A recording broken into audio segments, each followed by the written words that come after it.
Good morning, friends. It's Joe. Welcome to my scripture reflection for Sunday, December the 29th.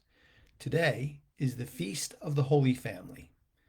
Advent season has concluded. It was 4 Sundays.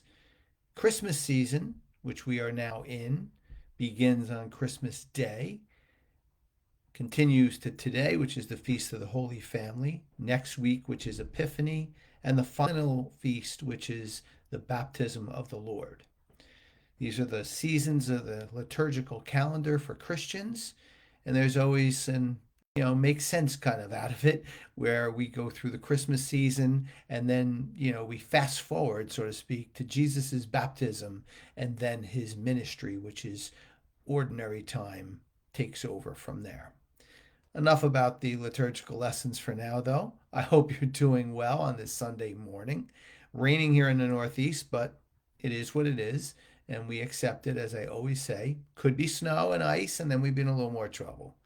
But today we're not in trouble at all. So let's focus and put our minds and hearts in a very good place as we prepare to hear today's gospel, which is from St. Luke chapter 2, verses 41 to 52.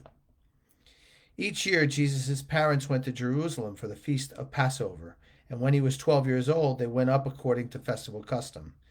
After they had completed its days as they were returning, the boy Jesus remained behind in Jerusalem, but his parents did not know it.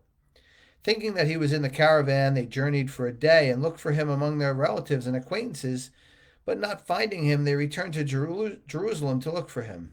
After 3 days, they found him in the temple, sitting in the midst of the teachers, listening to them and asking them questions. And all who heard him were astounded at his understanding and his answers. When his parents saw him, they were astonished, and his mother said to him, "Son, why have you done this to us? Your father and I have been looking for you with great anxiety." And he said to them, "Why were you looking for me? Did you not know that I must be in my father's house?" But they did not understand what he had said to them. He went down with them and came to Nazareth and was obedient to them. And his mother kept all things in her heart. And Jesus advanced in wisdom and age and favor before God and man.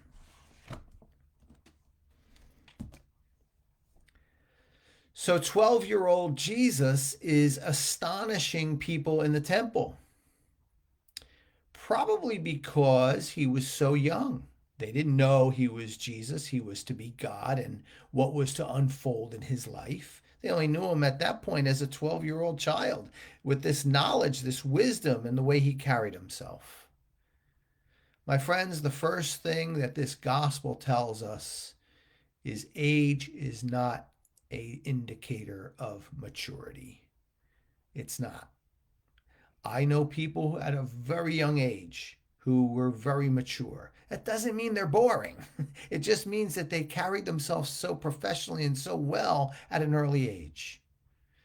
Then I know people well into their 70s who are far behind on the maturity scale. So it's a good lesson for us to realize as we hear this gospel that age is never a sign of maturity. The second thing I'd love to share with you based on this gospel is the ability to learn from everyone. Learn from everyone, regardless who they are, what age they are, what status they are, what religion they are. We need a focus and a discipline to put those things out of our head when anyone is before us and open our minds and hearts as to what we can learn. The reality here, the reality as we get from this gospel as well, is as Jesus continues on and his mission goes on, and he goes to the point where he dies for us, well, that is when a little bit of Christ is in all of us. It's a matter of how it's brought out.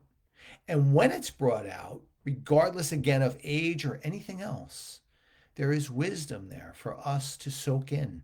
There is wisdom there to make our life better. There is wisdom there to make us a more peaceful and compassionate individual. The Feast of the Holy Family is not a long time, and there's not many gospel passages to call back on. But there are, as always, profound messages. one that we can really use in our day-to-day life. Remember, age is not the only sign of maturity. And open your mind and heart to everyone you interact with, two-legged and four-legged, by the way, and what they can teach us about the gospel, about life, and how to be a better person. Well, my friends, that's my message for you on this Feast of the Holy Family. As always, I hope it was helpful. I always welcome your comments and your thoughts, and I always appreciate you just being here with me. I want to wish you all a wonderful Sunday, and I hope to be back here tomorrow with an animal spirituality video. Take care, everyone.